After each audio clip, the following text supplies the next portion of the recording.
pagi Ananda. Pagi Bu. Bagaimana kabarnya hari ini? Baik. Sebelumnya bisakah Ananda perkenalkan diri Ananda terlebih dahulu? Baik, perkenalkan saya Friska Andini, sekarang kelas 12 dari SMA Negeri 14 Padang. Baik, sebelumnya apakah Friska sudah kenal dengan Ibu? Belum Bu. Baik, Ibu akan memperkenalkan diri Ibu. Perkenalkan, nama Ibu Abel Mesyita, biasa dipanggil dengan Ibu Abel. Sebelumnya, kalau Ibu boleh tahu apa tujuan Friska datang ke sini? Tujuan Friska datang ke sini untuk melakukan konseling langsung dengan Ibu. Apakah sebelumnya Friska sudah pernah melakukan konseling? Belum, dan ini pertama kalinya. Dan apakah Friska tahu apa itu konseling? Belum. Baik, di sini Ibu akan menjelaskan apa itu proses konseling. Proses konseling ialah satu proses yang dilakukan antara konselor dan klien, yang dimana Ibu sebagai konselor dan Anda sebagai kliennya. Proses ini dilakukan untuk mencari solusi dari permasalahan yang klien alami. Dan bisakah Anda menceritakan apa masalah yang Anda hadapi? Baik Bu, tapi sebelumnya saya minta untuk Ibu menjaga rahasianya untuk tidak menceritakan kepada orang tua saya dan orang lain. Iya Nanda tenang saja, karena ini memiliki azas kerahasiaan, yang dimana Ibu akan menjaga rahasia dari permasalahan Nanda dan tidak akan menceritakannya kepada orang lain. Baiklah Friska, jadi kan Ibu sudah tahu tujuan Friska datang ke sini untuk melakukan konseling dengan Ibu. Bagaimana kalau sebelum kita melanjutkan proses konseling ini, kita membuat sistem kontrak terlebih dahulu? Baik Bu, saya setuju. Jadi kontrak konseling kita selama 1 jam, yang dimana dalam waktu yang telah kita sepakati ada kendala seperti waktu sholat, waktu makan, bisa diberhentikan dahulu dan diganti dengan lain hari. Tetapi apabila tidak ada kendala, kita dapat melanjutkannya hari ini. Apakah Friska setuju? Iya, setuju Bu. Jadi begini Bu, saya memiliki permasalahan di mana saya merasa sulit untuk berinteraksi dengan teman-teman. Saya lebih sering sendirian di kelas, dan saya merasa bahwa teman-teman tidak bisa berinteraksi dengan baik dengan saya. Oleh karena itu, saya lebih sering sendiri di kelas, dan gak jarang juga teman-teman menganggap saya sombong. Apakah ada hal tertentu yang membuat Friska sehingga sulit untuk berteman? Begini Bu, jadi dulu saya pernah dibully, dan setelah itu saya merasa tidak percaya diri dengan diri saya sendiri, dan lebih sering untuk menjaga jarak dengan orang lain karena saya tidak percaya diri dengan diri saya sendiri. Baiklah Friska, Ibu paham dengan apa yang kamu rasakan. Akan tetapi dengan sikap kamu yang begitu tidak akan membuat kamu menjadi berkembang, dan kamu hanya akan stuck saja di masa lalumu dengan ketakutanmu akan peristiwa yang pernah kamu alami dulu. Iya Bu, saya mengerti. Maka dari itu saya kesini untuk meminta bantuan Ibu. Jadi kamu memiliki permasalahan sulit bergaul dengan teman-temanmu hanya karena ketakutan kamu di masa lalu, karena kamu dulunya pernah menjadi korban bullying, benarkah begitu? Iya benar Bu. Perlu kamu ketahui Priska, bahwasanya Ibu dulu juga pernah menjadi korban bullying, akan tetapi Ibu selalu mencoba untuk melawan ketakutan yang Ibu alami dan membuktikan kepada orang-orang yang pernah membuli Ibu bahwa Ibu bisa mampu lebih baik dari diri mereka. Iya Bu, saya sudah mencoba untuk mencari topik pembicaraan dengan teman-teman, akan tetapi saya selalu malas canggung untuk memulai pembicaraan, sehingga saya mengurungkan kembali niat untuk memulai pembicaraan dengan teman-teman.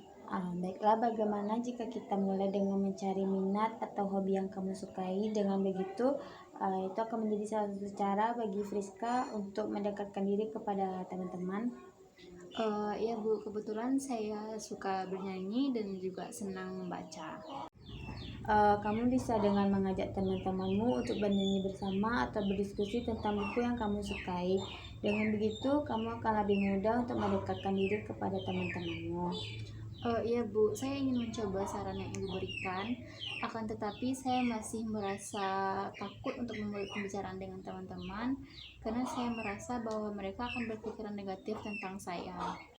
Lalu, Saya berpikir bahwa teman-teman tidak menyukai saya. Saya merasa bahwa mereka tidak menyukai saya, dan teman-teman rasanya menatap saya dengan penuh kebencian, dan juga pernah mengatakan bahwa saya sombong karena tidak berinteraksi dengan orang lain. Padahal sebenarnya saya ingin berteman tapi tidak tahu mulainya dari mana. kamu tidak boleh berpikiran seperti itu, Friska. Ibu mengerti apa yang kamu rasakan, akan tetapi dengan kamu seperti itu, kamu jadi menutup dirimu untuk orang lain, dan itu tidak akan baik bagi dirimu. Iya Bu, paham Bu. Apakah sebelumnya kamu pernah dibully oleh teman kelasmu? Teman-teman kelas saya tidak pernah membuli ataupun berbuat jahat kepada saya. Hanya saja saya merasa takut dan merasa tidak percaya diri sehingga menutup diri untuk tidak berinteraksi dengan teman-teman saya. Kamu bisa meningkatkan kepercayaan diri kamu dengan memulai hal-hal kecil, seperti dengan senyum, sapa kepada teman-temanmu setiap harinya, Friska. Ya Bu. Sebelumnya, apakah Friska memiliki ketertarikan untuk mengikuti organisasi yang ada di sekolah Friska?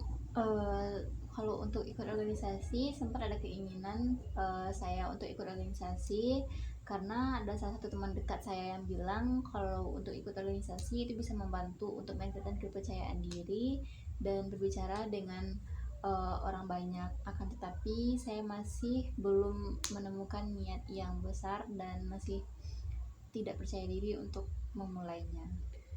Kalau menurut Ibu, dengan kamu memasuki organisasi itu akan sangat dapat membantu diri kamu dalam melatih berbicara di depan umum serta menambah wawasan kamu, Friska. Tapi jika kamu masuk organisasi, kamu juga harus bisa menghandle waktumu antara organisasi dengan sekolah. Ya Bu, ngerti Bu. Jadi dalam konseling ini kita dapat mengambil kesimpulan bahwa yang pertama, kamu kesulitan dalam bergaul dengan teman-temanmu, dan kamu ingin mengubah cara pandangmu, serta kamu ingin masuk organisasi di sekolah untuk dapat membantu kamu dalam berinteraksi dengan orang lain. Benarkah begitu, Friska? Ya Bu. Baiklah, jadi apa langkah selanjutnya yang akan kamu lakukan? Untuk selanjutnya saya ingin memulai untuk bisa berinteraksi dengan teman-teman, dan mungkin selanjutnya saya akan ikut organisasi seperti yang disarankan oleh teman saya dan yang disarankan oleh Ibu untuk meningkatkan kepercayaan diri saya. Jadi selama proses konseling ini berlangsung, bagaimana perasaan kamu, Friska? Untuk selama proses konseling ini saya merasa sangat enjoy, bisa mencurahkan semua masalah saya yang selama ini saya pendam, dan menurut saya konseling ini bisa membantu untuk menyelesaikan masalah saya dan untuk meningkatkan kepercayaan diri saya ke depannya. Syukurlah kalau begitu. Semoga dengan usaha apa yang kamu lakukan dapat menghasilkan hasil yang baik. Sesuai dengan kata pepatah, setiap usaha tidak akan mengkhianati hasil. Nah, sesuai dengan kontrak yang kita sepakati, bahwa konseling kita telah berakhir, Friska, dan kamu telah mendapatkan solusi dari permasalahan yang kamu hadapi. Dan perlu kamu ketahui bahwa di sini Ibu bukan untuk menyelesaikan masalahmu, melainkan memberikan kamu solusi. Dan itu bagaimana caramu dalam menerapkan solusi-solusi yang Ibu berikan tadi agar permasalahan kamu dapat terselesaikan. Ya Bu, terima kasih Bu. Baiklah, karena waktu kita sudah habis, kita akhiri waktu konseling kita hari ini, Friska. Ya Bu, saya rasa juga sudah cukup.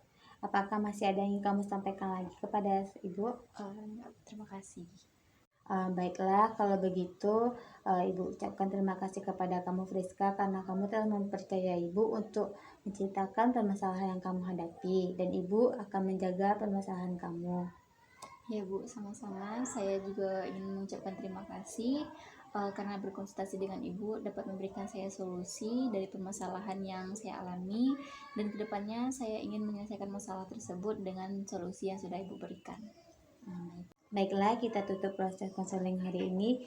Jika Friska mengalami masalah, Friska bisa datang menemui Ibu dan kita akan mencari solusi bersama-sama untuk penyelesaian masalah yang Friska hadapi. Baik Bu, terima kasih Bu. Sebelumnya Friska bisa mengisi belangko yang ada di atas meja Ibu terlebih dahulu ya Friska. Baik Bu. Iya, sama-sama.